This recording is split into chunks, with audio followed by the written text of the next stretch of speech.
again, Professor, and thank you, panelists, and thank most of all to you all. Um, as the professor spoke about, three groups of people who are in isolation. I fall in at the group of the number three, the third one. And I think he described me actively. I look at that term, Robert King, anti-activist, anti-solitary activist.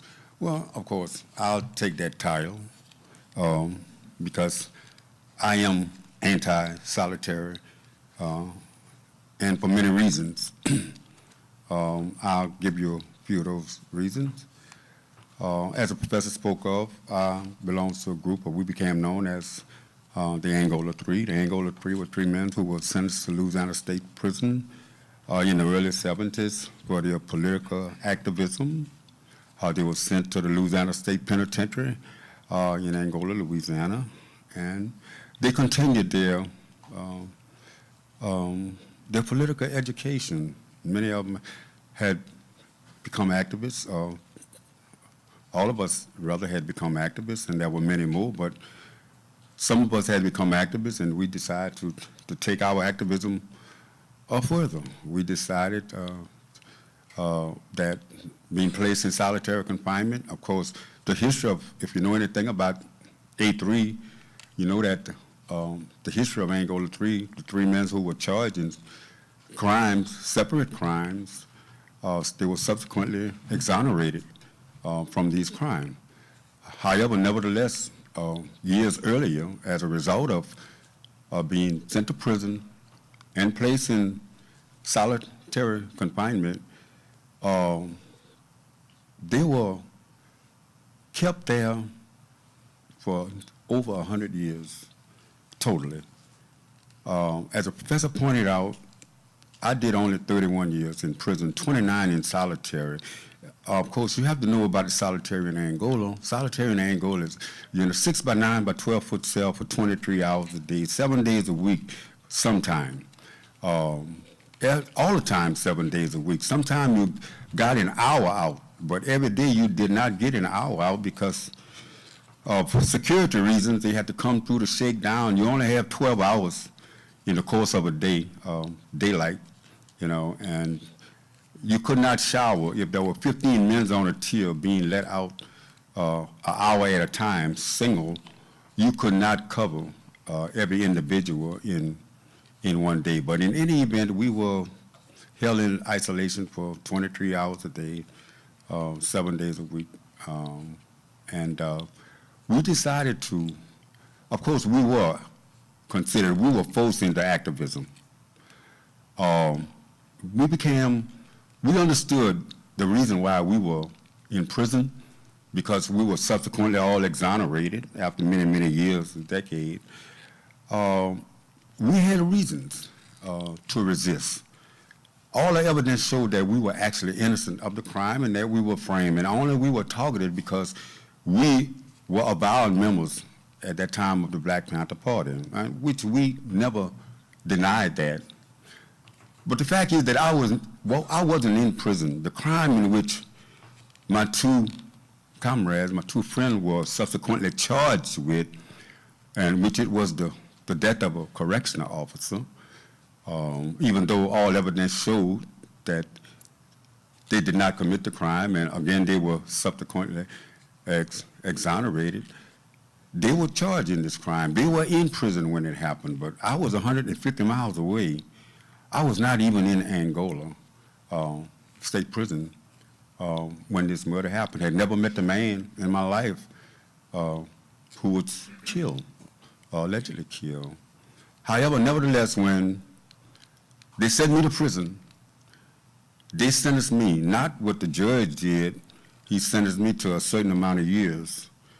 They sentenced me to solitary confinement. It was decreed by a warden that I would do my time in CCR. CCR in Angola means closed cell restriction.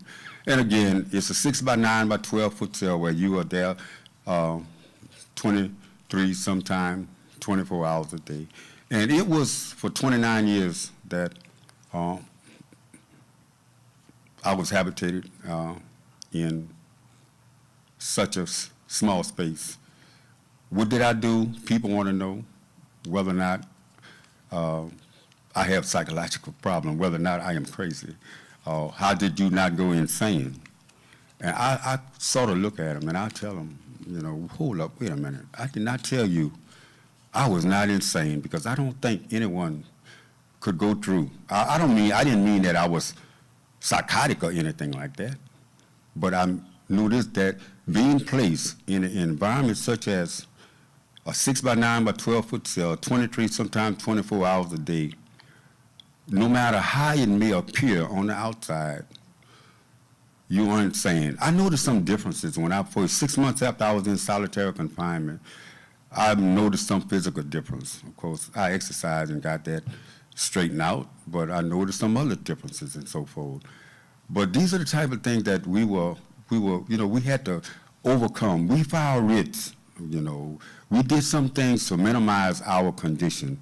But I think the biggest thing that allowed us to survive the physical, maybe the psychological impact. Of course, I still say while I'm not, psychotic, I don't think that I'm totally sane either. But what helped me to help us to kind of stay afloat was the fact that we had become politicized, and we were able to put into context what was happening to us. Of course, we did the best we could. We filed. Being in solitary confinement, you're not allowed, you're deprived of a lot of things. You don't get the same things as general population get. And it took 7 years for us to even get on the yard, one day on the yard, and it took a federal court to make a ruling to allow us to get 1 hour on the yard. Of course, everybody else in the prison, including death row, had time on the yard, but CCR did not have time. But we managed to get some things done because we filed ARPs, which administrative remedy procedures that allow a person to file some type of procedure, but it could not, administrative remedy procedure is not a petition, like a petition that you will file in a court of law, where it is adjured and decreed that this is wrong. In an institution, when you have an administration making these kind of decisions, they can be arbitrary. They can, as a result of pressure from different groups, they can kind of mellow up. They can make a decree and say that, well, if the court said you should have this, what we'll do, we will agree. And that will prevent the court from making such a ruling. It won't go into law. What will happen is this, that eventually the administration, the prison system will go back on its word and they take everything back. Whatever thing that you had, they would try to replace it. And we would have to go back. It's almost like pushing up a wheelbarrow with that's loaded with rocks. You get up the top of the hill and you come tumbling back down because once we struggle to get to a certain spot in prison to get them to treat us in a humane fashion, another administration that arbitrarily comes in and just restrict us from doing anything, and take all of that, those privileges, so-called privileges that were given to us. And so we had to continue to struggle. I imagine that really was the thing that kept a lot of us going, because we were constantly fighting to stay afloat. Constantly fighting to keep some measure of normalcy, and it was almost impossible to do. However, our efforts were, I have to point this out, that in spite of our being in solitary confinement, we understood and we made the connection between prison and solitary confinement and chattel slavery. And we made the connection that being, in spite of being in this condition, that we had a right, to be treated humanely, and especially when there were doubt that either one of us had either committed a crime, and there was no doubt that I was not in prison when this crime was committed, but nevertheless I was being punished for it. So, we had to fight. We were forced to struggle. We were forced to stay afloat. We had to either fight or sink. And I think we chose to fight, and I think it was being politicized that allowed me, it allowed us to stay afloat. But in the course of all of this, there were some other people, and many people who were doing some of the same things that we were doing around the world and around the country. They were fighting against prison conditions and unjust prison conditions, and we managed to get the ear of a lot of people. And as the professor pointed out, Amnesty International is one of those organizations. Amnesty National here in the state, and then Amnesty International. They got on board with us, and they decided to take our case, and they spoke of the inhumanity of solitary confinement, especially solitary confinement where people are placed there not because of anything that they did. In fact, Albert and Herman and myself and others were placed in solitary confinement not because of the thing that they did, the thing that the administration said that they did, and it was proven later that they did not do these crimes. So we tend to point out that solitary confinement is a moral issue. It was a moral issue in our case, and when you are placed in solitary confinement, because when a judge sentences people to prison, they don't sentence them to solitary confinement. They send them to prison to be, not, I can't say rehabilitation, because that rehabilitation left long time ago when Nixon came in way back. But they send people to prison, for adjustment, or to be readjustment, if not rehabilitated. But there's no such thing as readjustment when they place you in a solitary confinement. A 6x9x12 would say, how can you adjust to that? Being a human being, you cannot adjust to being perpetually in a 6x9x12 where you walk 3 paces that way, 3 paces that way, 3 paces that way, and that's your total environment. Your navigational skills leave quickly, fast, and in a hurry. Sometime later, I lost my navigation skill a long time ago, but I lost sight one time. At one time, 6 months after I was placed in solitary confinement, if I didn't recognize an individual voice, I couldn't see their faces. It wasn't until I started to retrain my eyes, which is another story. I can't get into that. Maybe in the question and answer period, I'll get into that if someone asks a question. But I began to retrain my eyes. I could not see your face, ma'am. I could not see yours. I could not tell the color of that purse at one time. This is how I was impacted initially by solitary confinement. And it wasn't until I started to retrain my eyes and to file a writ against what was going on. And I found out exactly what was happening, but it was said in not neurological terms, but only in medical terms, that I was getting old and my eyeballs was being elongated and the pupil was being offset, which may have been true. But I found out that I wasn't losing my eyesight based on that. I think I was losing my eyesight based on the fact that my sensory, my perception, my distance was off, my navigational skills, and I think it impacted my sight. I cannot explain to you how this works, but a neuroscientist can. It can give you the terms. I can give you a layman term. But I have to say this, that again, that solitary confinement, in the United States and subsequently around the world, because people around the world pick up what America do. But solitary confinement in America is a practice that should be abolished. And it should be seen as a moral issue. There is no barometer in how long a person can stay in solitary confinement. Until our case, we filed a case in the federal court, the U.S. Court of Appeals, Fifth Circuit Court of Appeals, ruled in my case, or in our case, that my 29 years constituted cruel and unusual punishment. But it did not abolish solitary confinement. It says that it constituted cruel and unusual punishment only. I think solitary confinement should be abolished. As we know it should be abolished.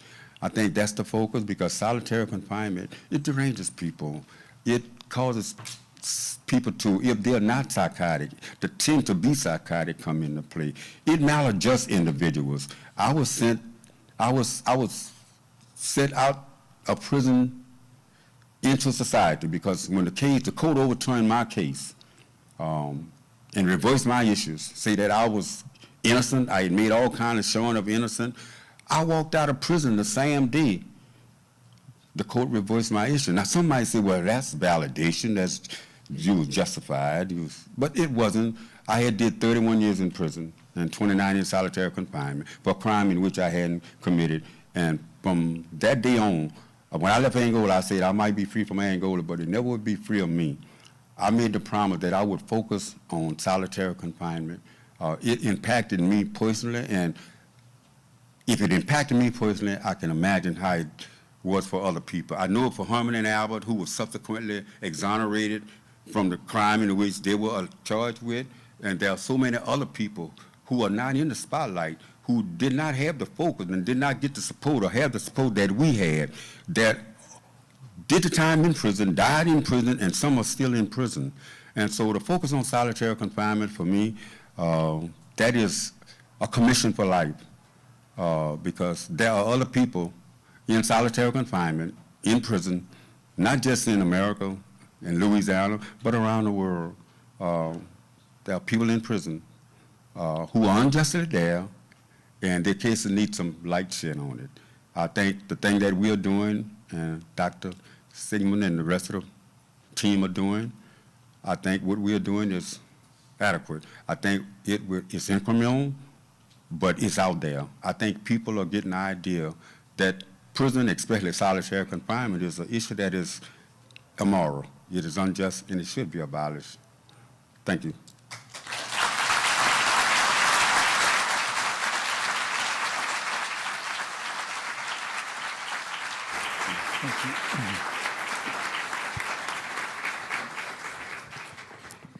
Thank you very much, Robert. He is an inspiration to the rest of us.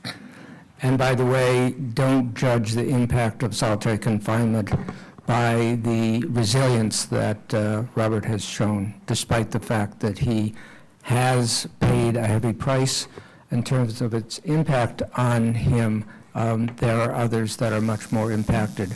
We have about 3 or 4 minutes if anyone would like to ask a question or make a comment, and then there'll be time at the end for more discussion. Does anybody like to raise any questions? Okay. Oh, yes, please. I'm just curious,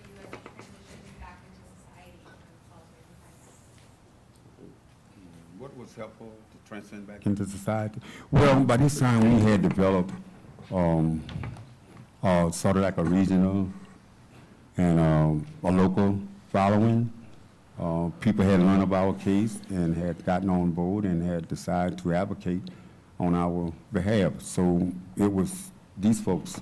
In fact, when I walked out of prison that day, there were a number of people who came to the prison with me, and I wasn't supposed to leave until 12 o'clock midnight, but the warden decided to, because the people were at the gate waiting for me, they said that they would stay there all night until they released me.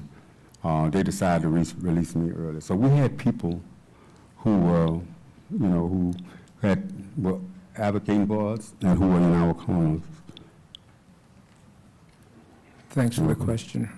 Any other? Yes. If you have a question, best to go to the microphone. Okay. Thank you very much for sharing your experience. What I'm really curious about is what you did to cope during those 29 years, and even a little bit more about maybe the effects. The fact that you couldn't recognize faces, I think, is just such a powerful example of what can happen to someone that never would have crossed my mind. So I'm just very curious what you did to cope with the solitary confinement and any other kind of symptoms you noticed for yourself.